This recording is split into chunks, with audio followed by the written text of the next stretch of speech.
The wind screamed across the hills of northern Colorado like a living thing, rattling the tall windows of Blackthorn Manor and shaking the iron lanterns that hung beside its great wooden doors.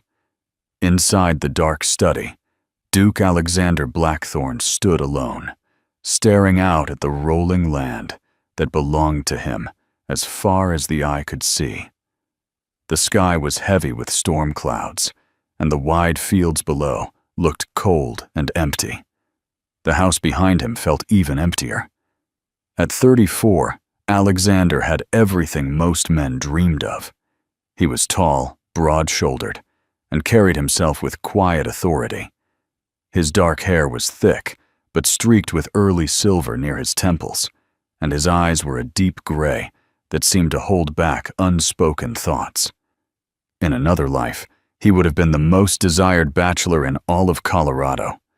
Wealth, land, the influence, and a respected family name followed him wherever he went. But people did not follow him anymore. A long scar ran from his left temple down to his jaw. It was pale and sharp against his skin, a reminder of the carriage accident 5 years earlier that had taken his young wife, Eleanor. He had survived. She had not. Since that day, Alexander had withdrawn from society. He rarely left his estate. He hosted no gatherings. He trusted only a handful of loyal servants who had stayed through the years of silence that followed her death.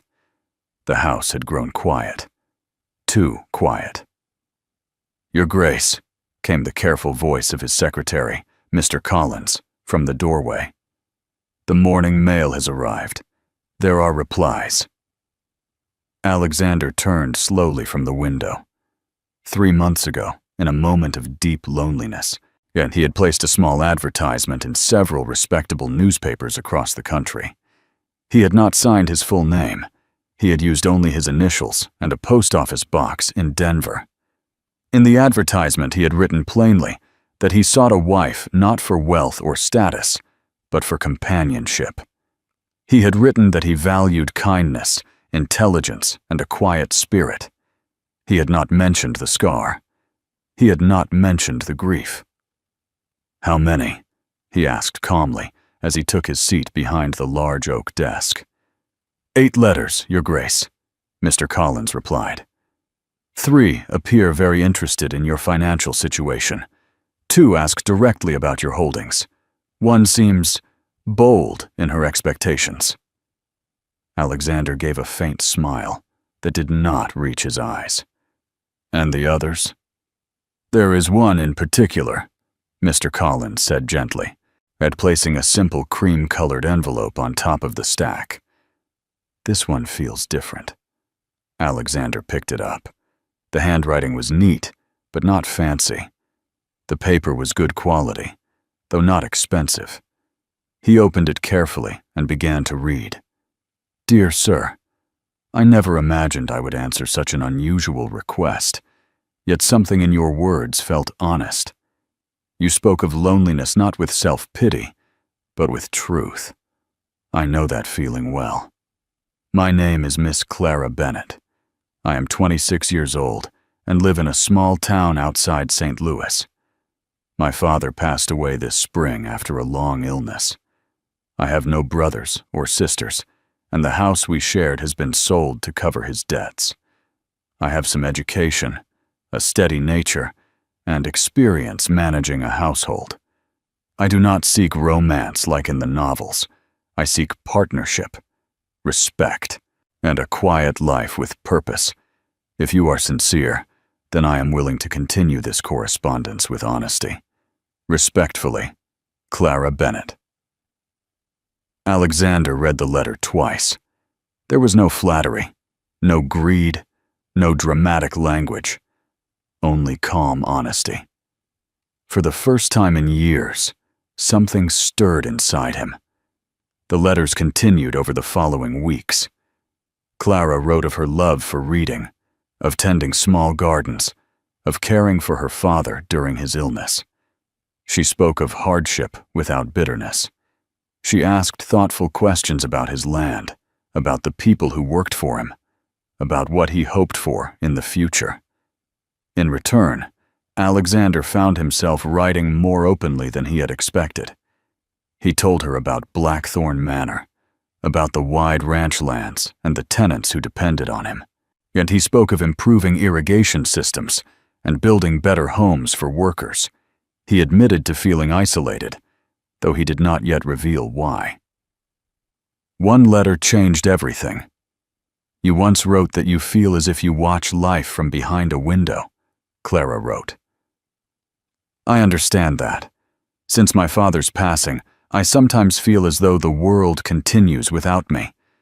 Perhaps two people standing outside the glass could open the door together." Alexander folded that letter carefully and kept it in his desk. After 2 months, he made a bold decision. In his next letter, he revealed his true identity. He was not simply a ranch owner. He was the Duke of Blackthorn. He invited Clara, along with several other ladies he had corresponded with, to visit his estate for a small gathering. They would meet in person and decide their futures honestly. The responses arrived quickly. Some were excited, some nervous. Clara's acceptance was steady, but thoughtful. She would travel with only her maid. She had no family left to accompany her. Now, 3 days before the first carriage was expected, Alexander stood again at the tall window, his stomach tight. What would they see when they arrived? Blackthorn Manor was not gentle or welcoming. Built from dark stone in the late 1800s by his grandfather, it stood tall against the open plains, with narrow towers and iron gates. The halls inside were lined with portraits of stern ancestors. Suits of armor stood in corners. Heavy tapestries covered cold walls. The house carried history like a weight. The first carriage arrived on a gray October morning.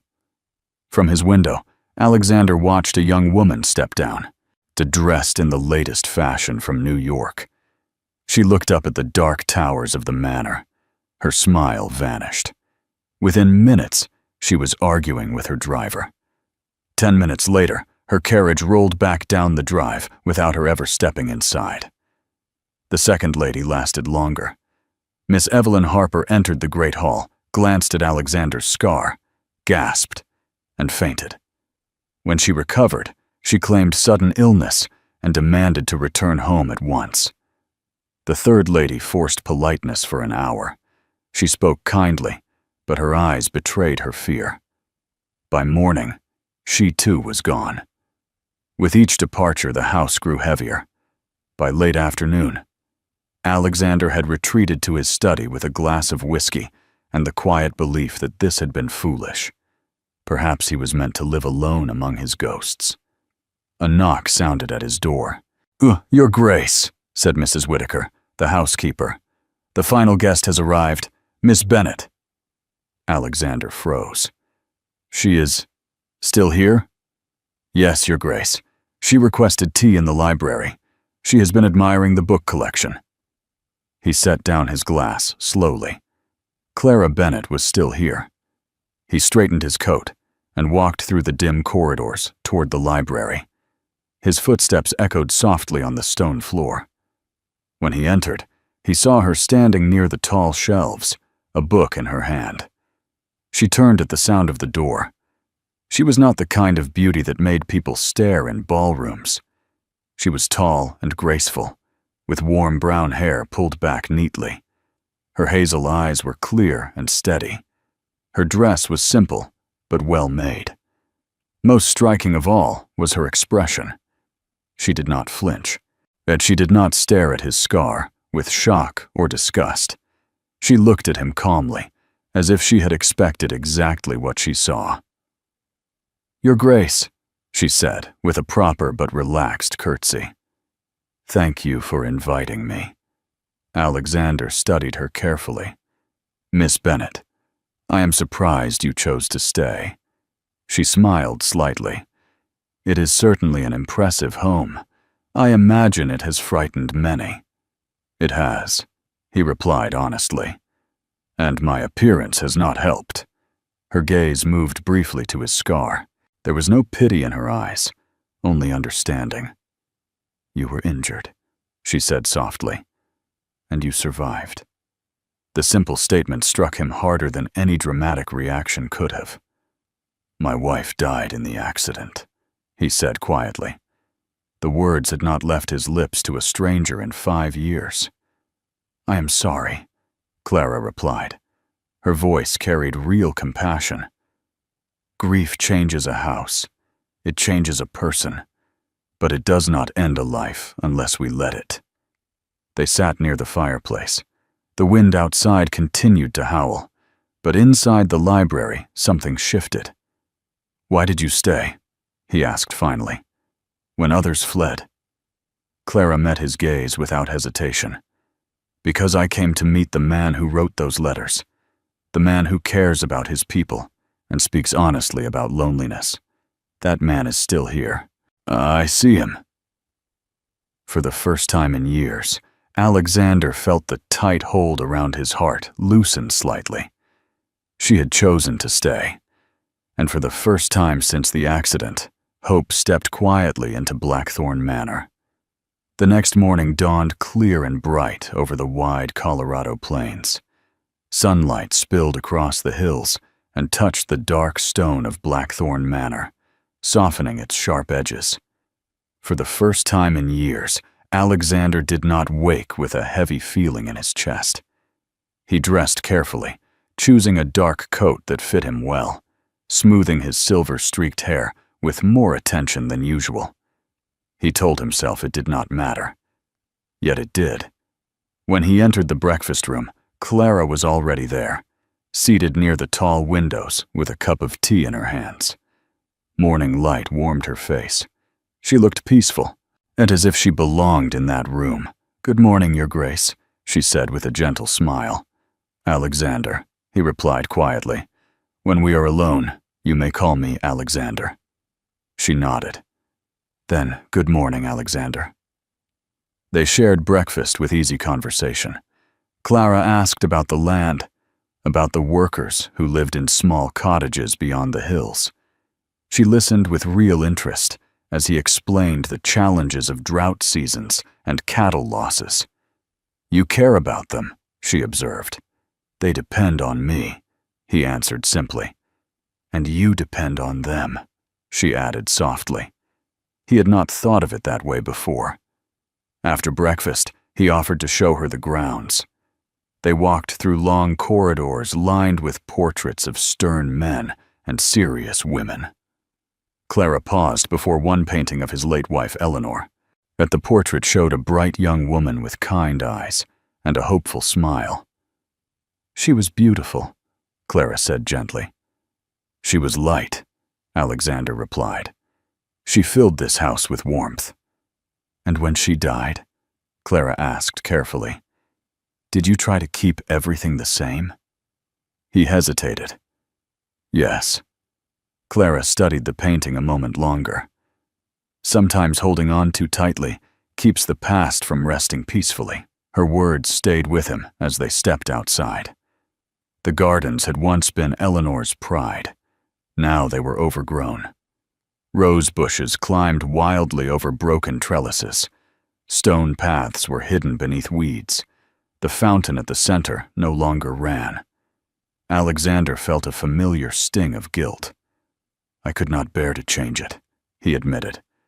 She had plans to restore everything. Clara walked slowly through the tangled roses. What instead of disappointment, her eyes filled with quiet wonder. "It is not ruined," she said. "It is waiting." He looked at her. "With care," she continued, "it could bloom again, not as it was, but as something new." They walked farther until they reached a hill that overlooked the valley. The land stretched wide and open under the blue sky. Wind lifted strands of Clara's hair. "It is beautiful," she whispered. "It can be harsh," he warned. "So can life," she replied. They stood in silence for a moment. Then Alexander asked the question that had lingered in his mind since her arrival. "If this does not work," he said carefully, "what will you do?" Clara's hands folded calmly in front of her. I have little money left. I would seek work as a governess or companion. I would manage. You deserve more than to simply manage, he said. She turned to face him fully. I do not expect romance like in novels. I expect honesty, stability, respect. If those can grow into something deeper, then I would welcome it. And if I am not ready, he asked, then I would rather know now, she said gently. I do not fear scars, Alexander. I fear living beside someone who refuses to step back into the light. Her honesty struck him deeply. I am lonely, he admitted. Painfully so. I do not know if I can love again the way I once did. I am lonely too, she replied. Perhaps love does not need to look the same each time. The wind moved around them. Something steady passed between them in that quiet moment. That evening, they dined together in the smaller dining room. Their conversation flowed more easily than before. Clara spoke of books she loved, of teaching children to read, of the quiet joy she found in simple routines. Later, in the library, she ran her fingers gently along the spines of his books. You have not used this room much, she observed. No. You should, she said softly. A house should breathe. Days passed quickly. Clara remained. She spoke kindly to the servants. She listened to Mrs. Whitaker with interest about household matters. She visited the cottages of workers and asked thoughtful questions about their children. Alexander watched the way people responded to her. They relaxed around her, smiled more. He began to see his estate differently, not as a burden, not as a monument to grief, but as a living place. One evening, as the sun set behind the hills, he found Clara standing near the silent fountain. Miss Bennet, he said quietly. She turned, her eyes warm. I must ask you something directly, he continued. If I were to ask you to stay, not just as a guest, but as my wife, what would you say? She did not answer at once. She studied his face carefully, as if searching for doubt. Are you certain you are ready? She asked softly. I will not replace your wife. I will not erase your past. I do not want you to, he said. Eleanor will always be part of my life, but I cannot live only in memory. You have reminded me that I am still alive. Clara stepped closer. Marriage is not rescue, Alexander. It is partnership. I know, he replied, and I believe we could build something honest. Not rushed passion, not illusion. Something steady. Her breath trembled slightly. I care for you, she admitted. More than I expected. If you are certain that this is not gratitude or fear speaking, it is hope, he said firmly. She searched his eyes once more. Then she nodded. Yes, she said quietly. I will stay. Relief washed over him so strongly he nearly lost his breath. He reached for her hand. She let him take it. Clara, he said softly. Alexander. For the first time in 5 years, he felt the future open before him. And in the fading light, beneath the quiet sky, Blackthorn Manor felt less like a house of shadows and more like a home waiting to live again. The days after Clara agreed to stay passed with a strange mix of calm and excitement. Blackthorn Manor no longer felt silent and heavy. It felt awake. Alexander moved through the halls with new purpose. Fires were lit in rooms that had long stood cold. Curtains were opened to let sunlight pour across the stone floors. Even the servants seemed lighter in step, as if the house itself had exhaled after holding its breath for years. Clara did not try to take over. She simply began. She walked through the gardens each morning with gloves on her hands, studying the overgrown paths and broken trellises. She spoke with the groundskeeper about soil and seasons. She asked about the fountain and whether it could run again. "It can," the old groundskeeper told her. "It just needs care." "So does everything," she answered gently.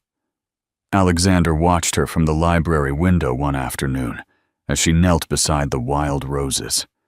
Her dress was simple. Her hair was tied back. She did not look like a duchess from a grand city. She looked like a woman who belonged to the land. That evening, he joined her outside. "You are not afraid of hard work," he said. She smiled. "I grew up with little help. Hard work does not frighten me. Living without purpose does." He understood that too well. They decided on a small wedding in the chapel near the estate. There would be no grand society event, no distant relatives eager for gossip, only close neighbors, trusted workers, and a few friends from Denver. Some people talked, of course. They always did. What a powerful duke marrying a woman of modest means after only weeks of acquaintance caused whispers. Clara heard them. "Does it trouble you?" Alexander asked one night, as they sat near the fire. "No," she said calmly. "People speak when they do not understand. We understand."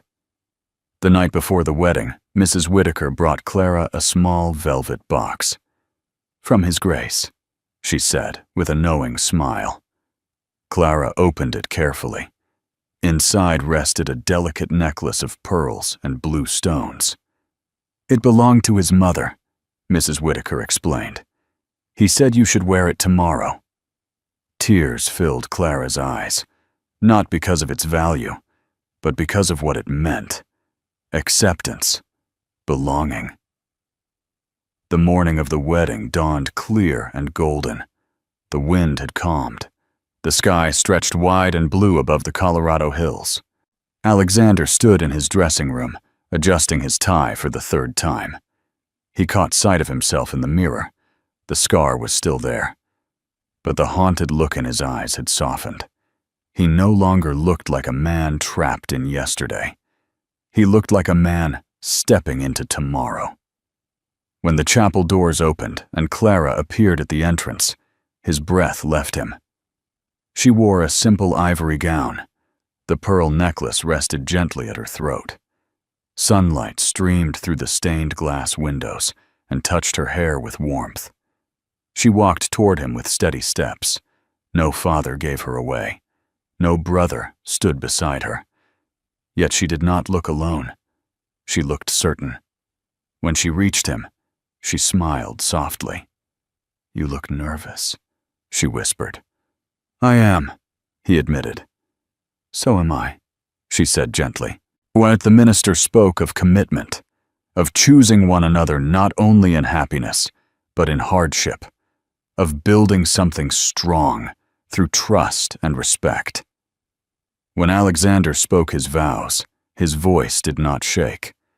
"I take you, Clara, to walk beside me through whatever life brings, to honor your strength, to respect your mind, to build a home with you, not of stone, but of trust." Clara's eyes shone as she answered, "I take you, Alexander, not as a rescuer, but as a partner. I promise to stand beside you in grief and in joy, to remind you of light when shadows fall." When they exchanged rings, the chapel felt warmer. "You may kiss your bride," the minister said with a smile. Alexander leaned forward gently. The kiss was not rushed. It was steady, certain. Applause filled the small chapel. The workers who had once watched their duke withdraw into silence now smiled openly. Mrs. Whitaker wiped tears from her cheeks. Blackthorn Manor was not silent that afternoon. Laughter echoed through the halls during the wedding meal. Glasses were raised. Toasts were made.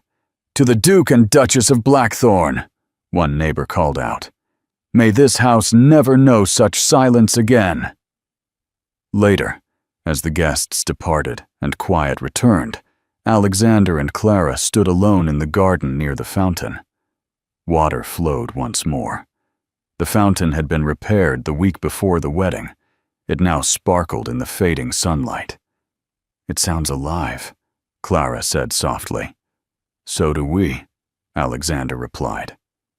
2 years later, the manor was unrecognizable. The gardens bloomed again, not as they once had, but fuller, wilder, alive. Yet children's laughter could now be heard from the east wing of the house. A nursery had been prepared, and in that nursery, Clara sat in a rocking chair, holding their infant daughter, Lily. Sunlight poured through the wide windows. The air smelled faintly of fresh flowers from the garden. Alexander stood in the doorway, watching them. At 36, he looked younger than he had at 34. Not because the scar had faded, it had not, but because peace had settled into his features. "She looks like you," Clara said softly. "I hope she has your courage," he answered. He crossed the room and gently touched his daughter's small hand. "Do you ever regret it?" he asked quietly. "Answering my letter?" Clara looked up at him with steady warmth. "Never," she said. "I came seeking stability. I found love. I stayed because I saw a man worth building a life with, and I was right."